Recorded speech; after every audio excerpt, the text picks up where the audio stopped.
Hello, everybody. Luis with Let's Do This. Another Green Day in the books. I am up $44 on the day. I actually made $64 in the morning with SPY. Then I took another trade not too long ago and gave back $20. So, not the best trade, but considering that I did had a plan in my head that, hey, I'm not going to let it go over $20 for a stop loss, and I respected it, executed it. I'm happy with that. So still green on the day, and that's what matters. Um, right now, let's see. My account value is $545. Um, Comparison to last Friday, that was 505. It was 566 this morning. But obviously I gave back 20, but that's all good. So let's go over the trades that I took today. Market's still open. Let me change into my execution here.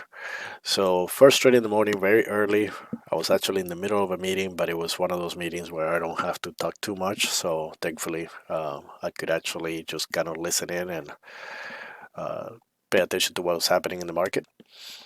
Uh, I tried to take a trade at 9:45, get feel for the 385 calls, but it kind of moved too fast on me, and I canceled it. I didn't get filled. There's the bell. Um, so as it came back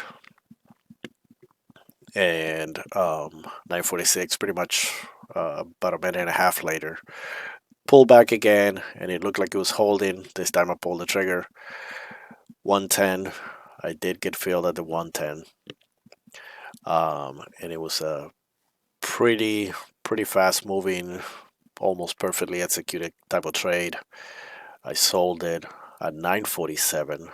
The two contracts. I actually thought about selling one and holding the runner, but then again, because I was in the middle of a meeting, um, I didn't want to take the chance, and I figured, you know what, hey, this is a pretty fast win. I can't complain. Most of the other times, I have to sort of take a trade and wait for a little bit for it to work. So this is one of those occasions where I got in and it pretty much worked immediately. So a minute and a half later, basically, uh, not even that. Actually, a minute later, almost a minute later, I sold it. Sold the two contracts for. Actually, hit the sell button, and it went in for 136, but I got filled at 142, so I even got a better fill than what I. That's how fast it was moving. So let's just go over the charts here, and pretty much it was this 5 minute candle here where I got in. Um, it was dropping here in the morning. I have my levels. Let me just kind of zoom out of here.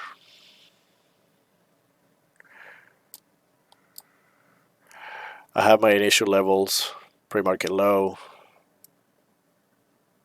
pivot here, another pivot here from overnights, and I didn't even bother to do pre-market high, which would have been around here, but that was also the previous high day. So that level, as you can see, rejected at very in the wee hours in the morning, and it crashed pretty badly. So to me, it was okay. Well, we got a pivot here where it bounced and it rejected. So that would have been a level to the upside. And then a few other levels here, which were after hours highs. This red line was from a daily chart. So, it seemed like there was a lot of support slash resistance, if you will, around this area. And actually, if you can see going across, it seemed like a pretty key level. But down the bottom, being so extended after such a sell off, uh, I was thinking that this might have cracked the 380, and if he did, then we would definitely have a bigger sell off. But um, I wasn't expecting it to sell off too much. So at first, my initial thought was, well, wait, this might drop, but the volatility here was just back and forth, up and down, fast. Um, so there was a lot of movement.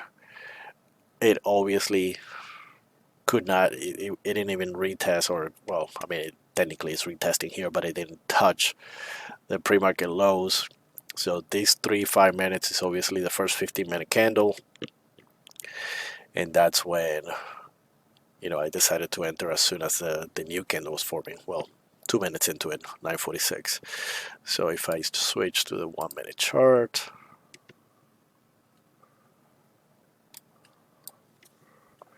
let's see, you will see here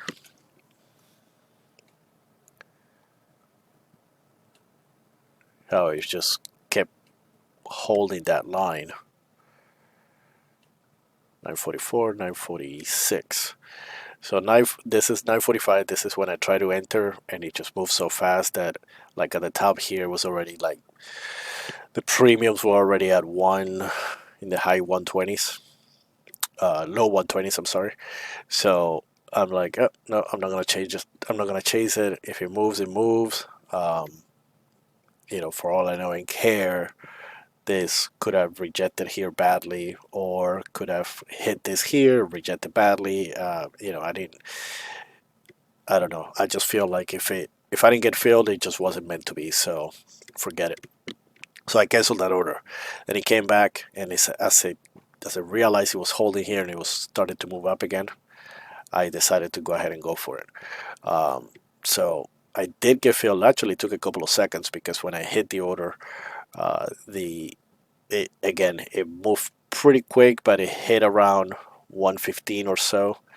Came back, got me filled, and then on the next candle, this rip happened.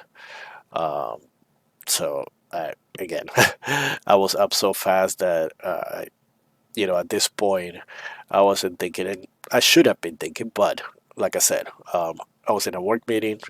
I also was happy of the quick profit. This is one of those things that doesn't happen very often. So normally, maybe I would have entered, let's just say around here, and have to suffer through this pain here, and the more time that it takes, you get time decay and all of that, and and the frustration kicks in, right? So this is to me, I was just very happy how this ripped so fast, and I got in at a perfect time.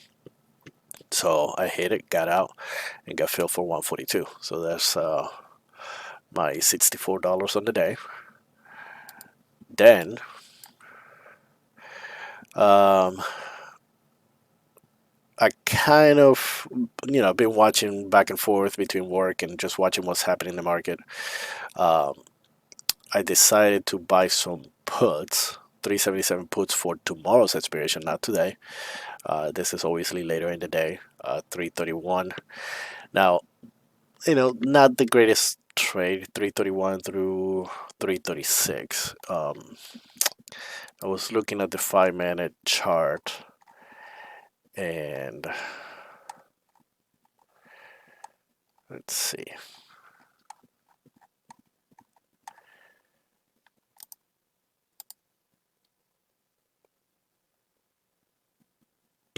I had about this much zoomed in.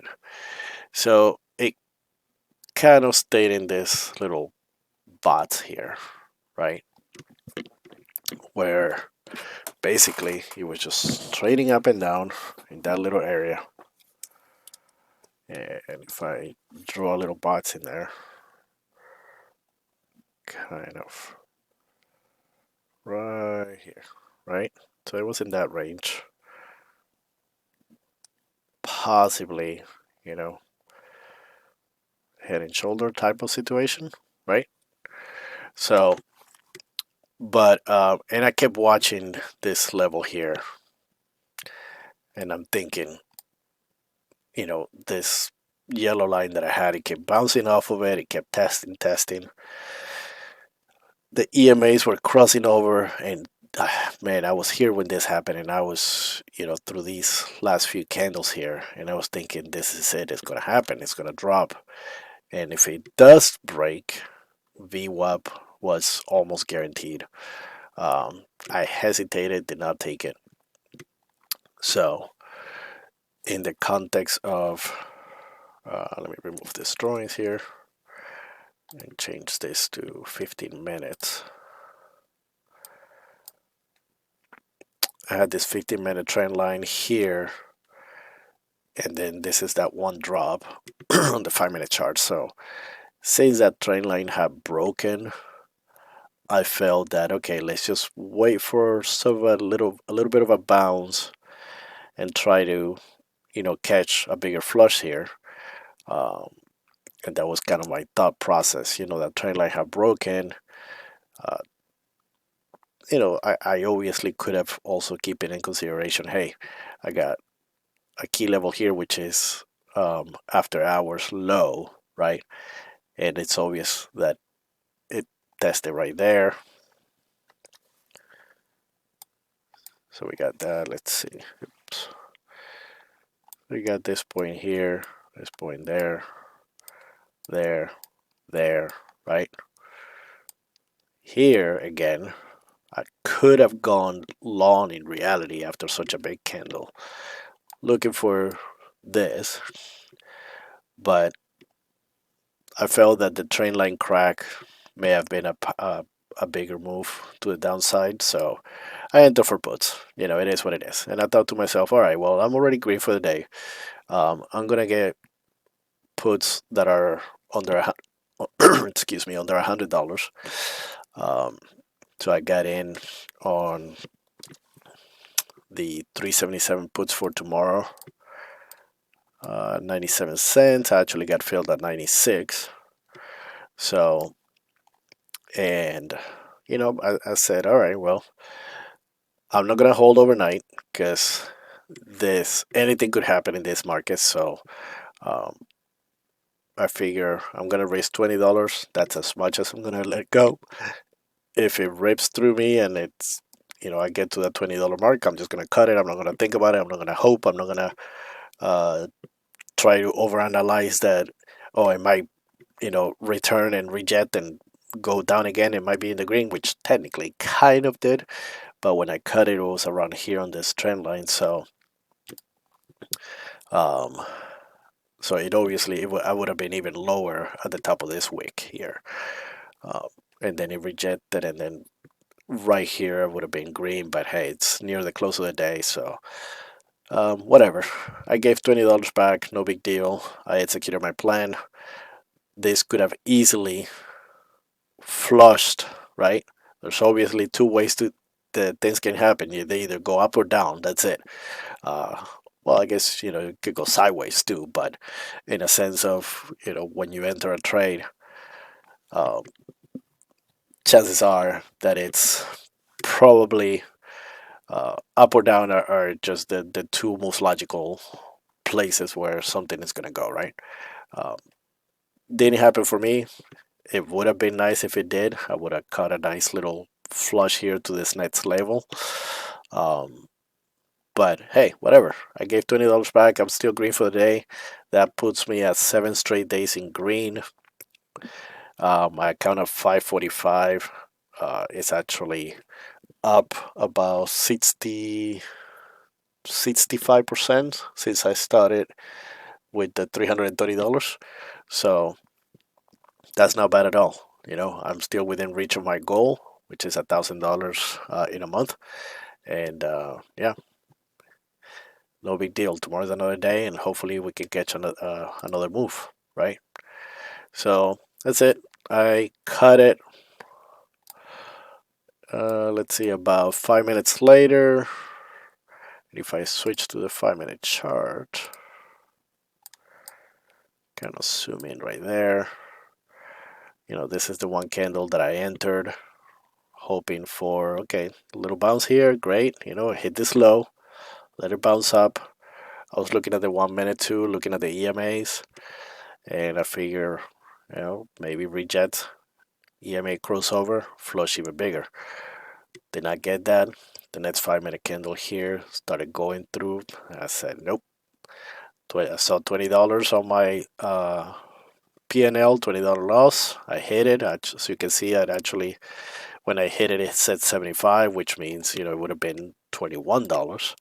But I got filled at 26, so it was pretty much almost perfect. Um,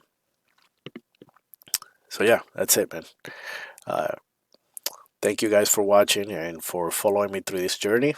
And if you have any questions, comments, concerns, feel free to drop a line below. Otherwise, don't forget to hit that like button and subscribe to follow my updates. All right. Thank you guys for watching, and I'll see you tomorrow.